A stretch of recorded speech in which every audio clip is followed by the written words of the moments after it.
RVS. RVS. RVS. Le MAG. Tout un mois consacré à elles, nous parlons bien des femmes.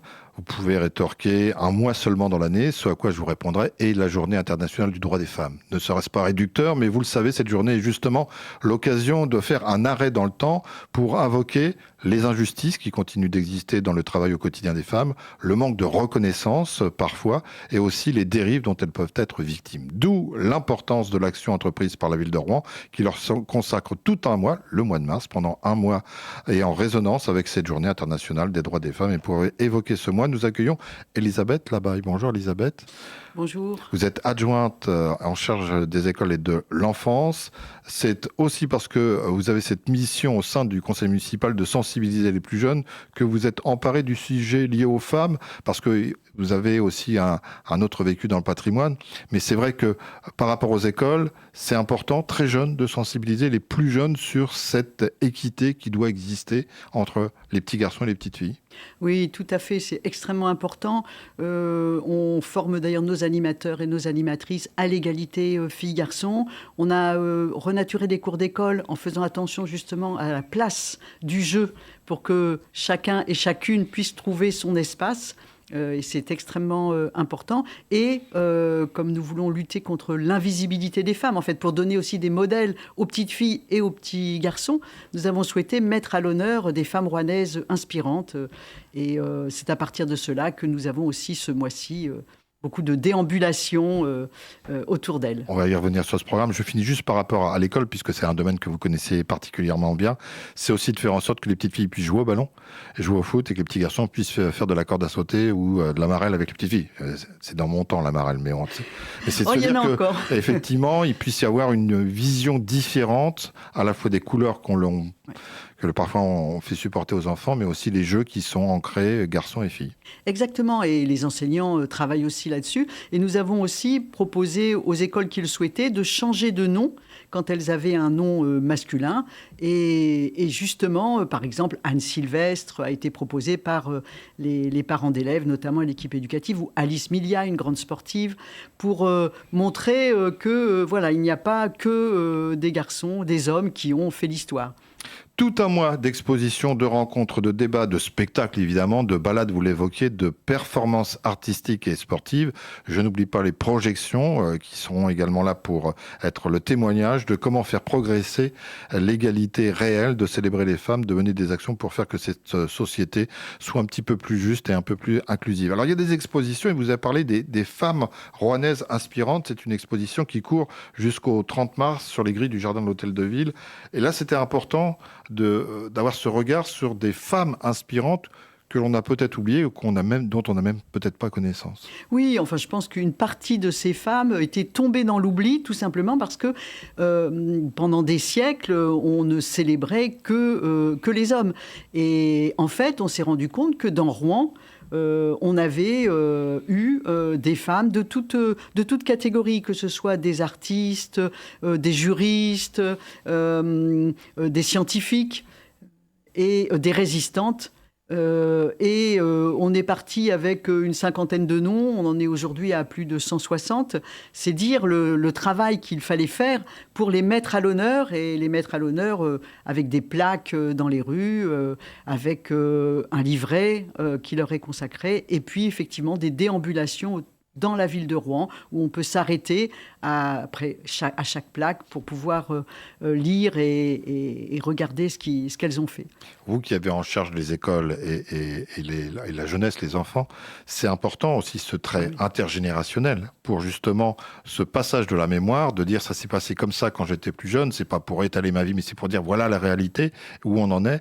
Ce sont des messages qui sont hyper importants et certainement qui vont nourrir les enfants. Mais on l'espère. Enfin, notre but, c'est quand même, voilà, la jeunesse, les enfants, c'est l'avenir, et on souhaite qu'ils portent cette égalité filles-garçons, femmes-hommes, aussi bien d'ailleurs dans l'activité quotidienne que dans la projection qu'ils ont de leur avenir, de leur métier, de leur place dans la vie publique. Et ces femmes inspirantes, ces femmes oubliées, on les retrouve et on se dit, waouh, en fait, il y avait toutes ces femmes qui ont fait des tas de choses, on ne le savait pas.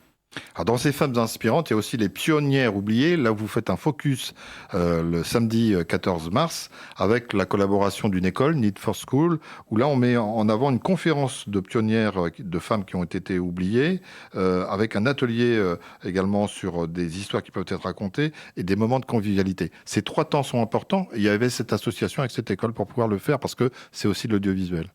Oui, exactement. On a essayé dans le mois Rouen donne des ailes, on essaye toujours de diversifier les propositions. Des conférences, des spectacles, des rendez-vous, d'échanges, un travail avec les enfants dans nos bibliothèques, de manière à ce que tout le monde puisse être touché. Et beaucoup de concertation, de convivialité. Chacun peut aussi raconter son vécu, c'est important. Alors j'ai parlé de Need for School, il faut que je sois démocratique, je vais parler de Neoma, Business School, puisqu'il y a aussi le sport donne des ailes. Et c'est vrai que dans le sport, encore de manière très progressive, la reconnaissance de la femme dans le sport a été compliquée. Et elle reste compliquée lorsqu'il s'agit d'une présidente de fédération. Donc ça évolue, mais on voit que même dans le sport, on pourrait penser que l'inclusivité se fait plus naturellement.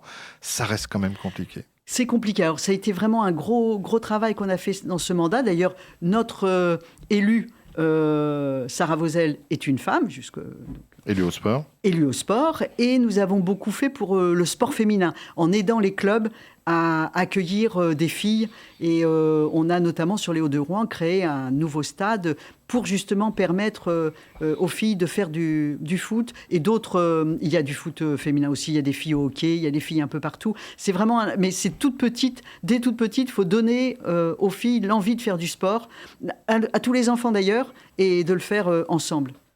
Et de le faire ensemble, il y a une journée particulière, c'est le dimanche 22 mars, c'est une matinée sport en famille, parce que rien de mieux que de le faire en famille pour porter les valeurs qui considèrent et reconsidèrent la femme. Oui, alors on organise des running, et il y a effectivement cette idée de courir ensemble, de faire du sport ensemble, et je pense que les filles, on a besoin non pas de les pousser, car quand elles sont petites, les filles font du sport spontanément. Simplement, il faut ensuite lutter pour qu'elles se sentent autorisées à prendre cette place dans des activités sportives qui, au départ, pour certaines d'entre elles, auraient pu être vues comme dévolues aux garçons. Le rugby ou d'autres... voilà. Et donc ça, c'est important. Ça, c'est de l'éducation dès le plus jeune âge. Et je note toujours que par rapport au domaine du sport, que le vendredi 27 mars, il y a une journée habitante du quartier Gramont. Qu'est-ce qui va s'y passer avec les habitants ? Avec les habitants du quartier Gramont, il y a des clubs sportifs au quartier, dans ce quartier, qui est un quartier vraiment battant. C'est un des cœurs de Rouen vraiment battant. Eh bien, il y aura des animations sportives avec, nous l'espérons, un grand nombre de participants, hommes, femmes, enfants, filles, garçons. J'ai parlé de Business School, j'ai parlé de Need for School, et puis il y a aussi le lycée Les Bruyères. Il faut que je les cite, parce qu'après ils vont être... Là, c'est à travers une exposition qui met les femmes engagées, les Rouennaises engagées. C'est une exposition qui va se poursuivre jusqu'au 30 mars. Donc vous pouvez en dire un mot si vous voulez. Là, ça table sur une période particulière, et la photo montre bien le droit de vote des femmes qui a été oublié pendant un certain temps et qui n'a pas été facilité même au moment où vous avez pu accéder à ce droit au vote. Et puis une autre exposition urbaine qui va se poursuivre jusqu'au 1er avril et qui est avec l'École supérieure d'art de Rouen. Oui, on a souhaité s'associer avec diverses institutions, donc bien sûr les écoles, donc les lycées, où il y a un gros travail aussi des enseignants sur ce sujet, et puis bien sûr avec les artistes, et avec qui nous collaborons beaucoup, et donc les ADA, c'est les artistes en devenir en école, et c'est important d'avoir à la fois du théâtre, de la musique, du sport, des arts visuels pour porter cette question Rouen donne des ailes. Donc on donne des ailes sur tous les sujets en fait. Le programme, on peut se le fournir sur rouen.fr, je suppose. Oui, et puis il est à disposition à la mairie et dans les antennes de la mairie et de la municipalité. Elisabeth Lavaille, il nous reste très peu de temps. S'il y avait un angle particulier sur lequel vous voudriez insister pendant ce mois, ça serait lequel par rapport aux femmes ? Alors, je pense qu'il y a quand même les violences faites aux femmes. Les féminicides sont extrêmement nombreux et pas assez mis en évidence. Il faut les combattre de toutes nos forces. Et c'est ce que, évidemment, nous souhaitons faire. Il ne faut pas que ça prenne la place sur tout ce qui va bien. et ce qui va de mieux en mieux, mais il y a encore énormément de travail à faire. Et l'éducation montrera aux petits garçons et aux petites filles comment on peut vivre ensemble sans avoir ces violences. Rouen donne des ailes, c'est tout le mois de mars, mais aussi un petit peu au mois d'avril, vous l'avez compris. Merci beaucoup Elisabeth Labaye. Merci à vous. RVVS.